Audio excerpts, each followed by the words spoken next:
So friends, let's start with today's lovely kalkal recipe. So here are the ingredients. So I'm going to be using about 250 grams of maida or all-purpose flour, 2 tablespoons of fine semolina or rava. This is a pinch of salt. This is 50 grams of powdered sugar, 1 egg, 1 teaspoon of vanilla essence, 1 tablespoon of ghee, and this is 100 ml of thick coconut milk. So now in a large plate, I'm going to add the flour, the rava, the salt and the powdered sugar, and I'm going to mix all of them really well so that they all get incorporated well together. Then I'm going to make a well kind of thing in the middle of the flour, and I'm going to add this egg, just beat it up a bit with my fingers. Then I'm going to add the vanilla essence, and I'm going to mix everything well together.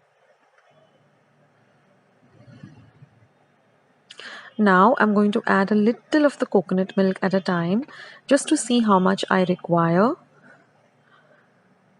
to form a nice soft yet a firm dough. So I'm going to keep adding a little of the milk as I require. Then I'm going to add the ghee, and then I'm going to mix everything well together to form this dough. Now you may have to use maybe half of the coconut milk or 3/4 of the coconut milk. It all depends. I've just taken 100 ml to be on the safe side, but you might have to use just half the quantity. And now your dough is all ready.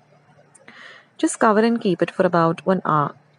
After an hour, just make these small little balls. And now we're going to use either a comb which has been washed and cleansed nicely. And I'm going to take a small ball, press it down like this on the broader side of the comb, and then just in this fashion just form this kalkal shape. So this is one way of doing it. Now the other way is you take a fork, and using the back of the fork again you spread it out like this, and then you roll it up vertically like this, and you get a different kind of a shape. So you can choose whatever shape you like, whatever you're comfortable making. Now this dough is very elastic and very easy to work with. And now I'll show you two types of freehand. So you just flatten it up to form a nice thin circle. The thinner the better. And then you just take the two edges this way and the two edges this way and just twirl them around, and you get this little rosette kind of a form. Now you can also make a little designer one, with a design on it like a shell. So you just press it down like that, again take it out, and then just fold it like this and like this. So you'll just get a kind of a pattern on the rosette, like a shell kind of thing. So these are the different shapes.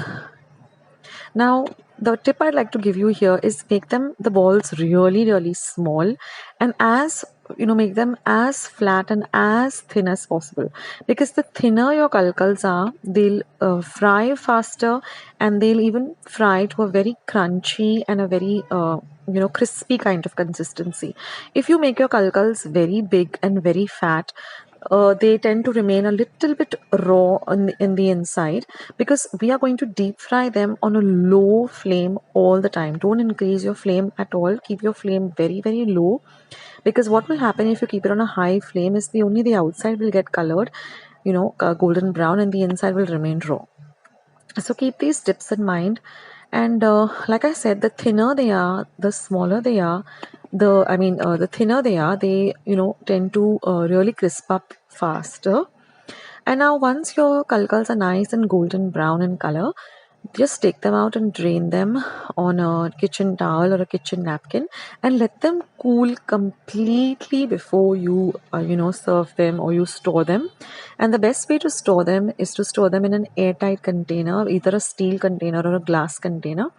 And they have a long shelf life if you keep them in a nice cool dark place. You don't need to refrigerate them, but keeping these tips in mind, your kalkals will come out perfect.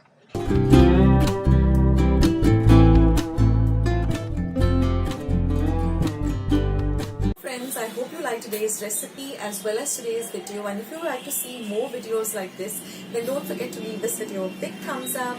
Also, by clicking the thumbs up icon. Also, don't forget to subscribe to my channel and become a part of Akshata's recipes. Once you have subscribed, there is a small little bell icon that will pop up, so just click on that. That way, whenever I put up a new recipe or a new video, you'll get a message for the same. So on that note, I'll say bye and I'll catch you in my next video sooner than you think. This is Akshata saying bye, take care, stay healthy, stay fit, be kind and loving to one another. So till we meet again, bye.